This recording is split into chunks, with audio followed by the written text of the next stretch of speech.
안녕하세요. 미술 강의와 아트 디렉터로 활동하고 있는 최혜원입니다.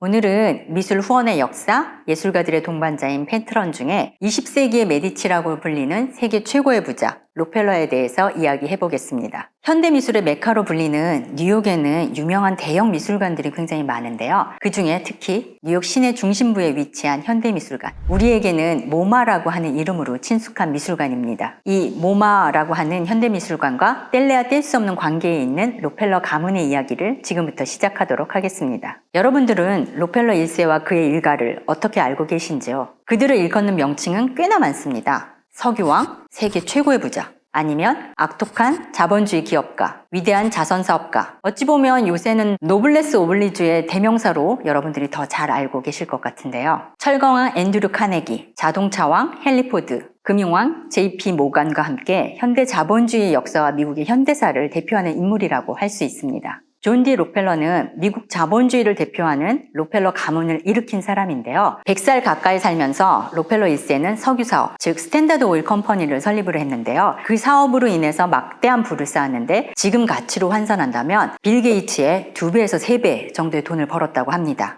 한화로 추정을 한다고 하면 395조 원이나 되는 규모인데요. 록펠러는 미국 석유 시장의 대부분을 점유한 독적 기업을 운영하면서 뇌물과 리베이트 등의 수단과 방법을 가리지 않고 이른바 검은 돈을 싹쓸이 하였는데요. 20세기 초 거금 10만 달러의 기부금을 낸 록펠러에게 한 목사가 록펠러의 이 돈은 더러운 돈이라면서 설교를 했는데요. 그래서 그에게는 항상 이 더러운 돈이라는 꼬리표가 붙게 되었죠. 록펠러가 그 기부금을 내던 시절만 해도 이 시대 최고의 범죄자라는 비판을 들어야 했습니다. 록펠러는 기업인으로서는 무자비한 사람이었는데요. 오늘날에도 문제가 되는 정경유착, 무자비한 기업 인수, 문어발식 회사 확장, 노동자 탄압 등 시쳇말로 돈이 되는 일은 무엇이든지 하는 악덕 재벌기업의 전형이었다고 할 수가 있죠.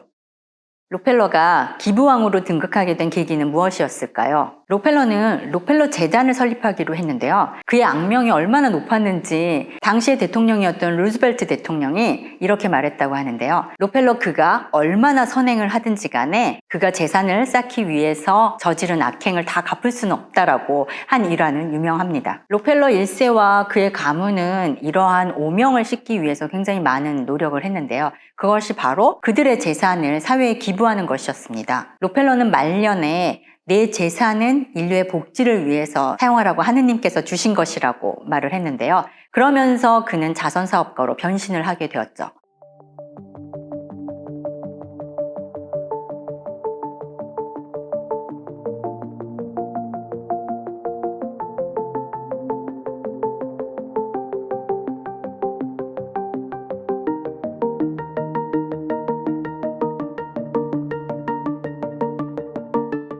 록펠러의 자선단체들은 교육, 의학, 과학, 문화, 예술 분야에 후원을 아끼지 않아 훌륭한 업적을 남기기도 했는데요. 예술단체와 미술가들에 대한 후원도 하고 있는데 우리나라의 백남준 선생님도 록펠러 재단의 후원 기금을 받았었습니다. 막대한 부를 모으는 과정에서 악독한 자본주의 기업가였지만 지금의 록펠러는 위대한 자선사업가로 기억되고 있습니다. 록펠러는 이제 오명을 거의 지웠을 뿐만 아니라 기업 이윤의 사회 환원과 공헌에 있어서 세계적인 모범으로 손꼽히고 있습니다. 100년에 걸친 4대 또는 지금까지 5대에 걸쳐서 록펠러 가문의 예술 애호 활동과 기부 활동은 계속되고 있다고 할 수 있습니다. 악덕 기업가에서 자선사업가로 변신한 록펠러 가문, 진정한 노블레스 오블리주의 대명사로 거듭났다고 할 수가 있죠. 이렇게 록펠러 가문의 자선사업 등은 지금까지 계속되고 있는데요. 오늘 우리가 살펴볼 것은 록펠러 가문의 그림사랑 이야기입니다. 바로 이 록펠러 가문의 그림사랑에는 애비 엘드리치 록펠러를 빼놓고 얘기할 수가 없습니다.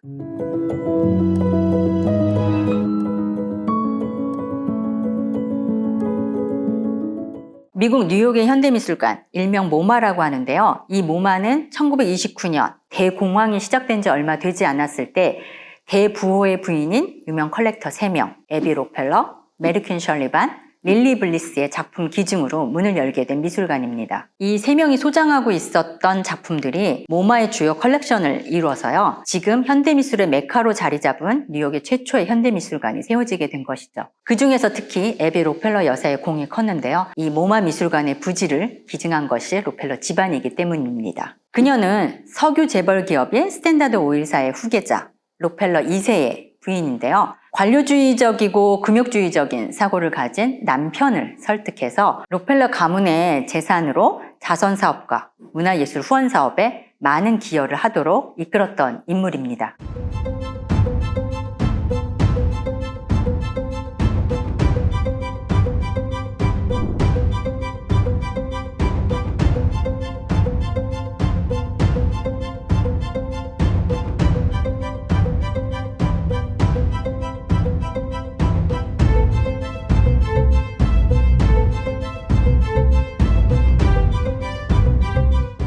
로펠러 집안은 이름만 포기한 것이 아니라 미술관의 운영 또한 전문가에게 맡겼습니다. 모마의 초대 관장으로 20대의 알프레드 바를 선택했는데요. 이 큐레이터를 직접 인터뷰하고 뽑은 사람이 에비 로펠러 여사였습니다. 알프레드 바는 모마의 개관 직후 경제 대공황이 왔을 때도 꾸준히 컬렉터들을 설득해서 모마의 중요한 컬렉션들을 만들었습니다. 그리고 현재 모마가 자랑하는 대표적인 소장품들이 바로 알프레드 바의 안목과 사업 수완으로 축적이 된 것이라고 할 수가 있죠. 이 모마가 오늘날 이렇게 세계적인 미술관으로 성공할 수 있었던 것에는요.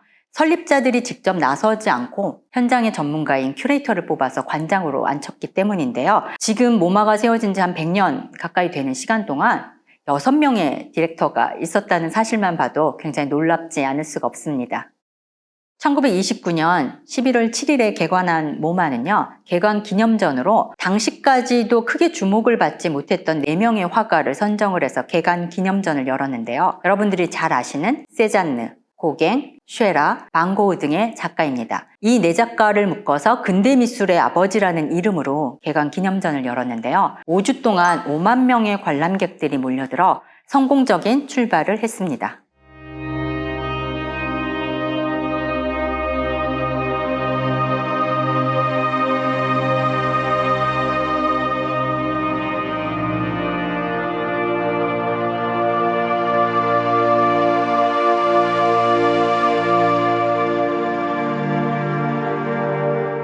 지난 2007년 5월 뉴욕의 소더비 경매에서 러시아 출신의 미국 화가로 생면 추상화가로 유명한 마크 로스코의 작품 화이트 센타가 7,280만 달러로 낙찰이 된 일이 화제가 되었었던 적이 있었는데요. 여기서 제가 비싼 그림값을 얘기하려고 하는 것이 아니라요. 이 마크 로스코의 화이트 센타의 원주인이 전직 은행가이자 당시 뉴욕 현대미술관 모마의 명예회장이었던 데이비드 로펠러였습니다. 이 그림은 데이비드 로펠러가 1960년 $10,000에 구입을 해서 50년 동안 자신의 사무실에 걸어두었던 작품인데요. 7,000배가 넘는 엄청난 수익률을 낸 것이죠. 50년 동안 작품의 소장자였던 그는 작품을 판 금액 전체를 자선단체에 기부할 것이라고 밝혔습니다. 그가 평생 동안 애지중지했던 그림으로 팔기가 무척 아쉬웠다고 했지만 사회에 기부할 수 있어서 기쁘다 라고 하는 모습에서 우리는 진정한 노블레스 오블리주의 모습을 볼 수 있었습니다.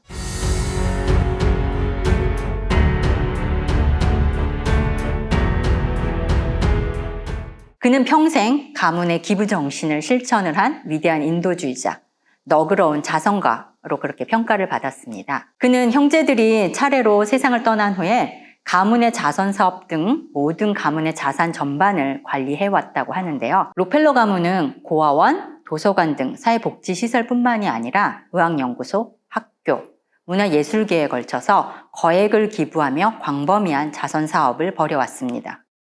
2018년 5월 달에 미국 뉴욕에 있는 크리스티에서 자선경매가 있었습니다. 바로 데이비드 로펠러의 유언으로 이루어진 경매였는데요. 데이비드 로펠러가 죽기 13년 전 자신의 생일날 이런 유언을 했습니다. 자신이 죽으면 모아온 미술품들을 처분을 해서 사회에 기부해달라고 했던 것이죠. 뉴욕 크리스티에서 밝히기를 단일 인물의 경매로서는 사상 최대의 경매라고 했습니다. 데이비드 로펠러가 평생 동안 수집했던 수많은 미술 작품들이 나오게 됐는데요. 여러분들이 잘 아시는 파블로 피카소, 클로드 모네, 르누아르의 작품 등 수많은 작품들이 제각각 주인을 찾아가게 되었습니다. 지금까지 석유 왕으로 불렸던 존 디 록펠러 1세, 그리고 그의 며느리였던 애비 록펠러 여사, 그리고 막내 손자였던 데이비드 록펠러 3대에 걸친 문화예술 사업에 대한 후원과 모마와의 인연에 대해서 말씀드렸습니다. 록펠러 가문의 이러한 후원 때문에 지금의 모마는 전 세계에서 가장 유명한 현대미술관으로 자리 잡게 되었습니다. 처음의 시작은 악명 높았던 악덕 기업가에서 출발은 하였지만 지금은 악덕 기업가의 오명을 씻었을 뿐만 아니라 그의 가문은 문화예술에 있어서 세계 최대의 기부, 후원 사업의 대명사로 우리가 록펠러 가문을 기억할 수 있게 되었습니다.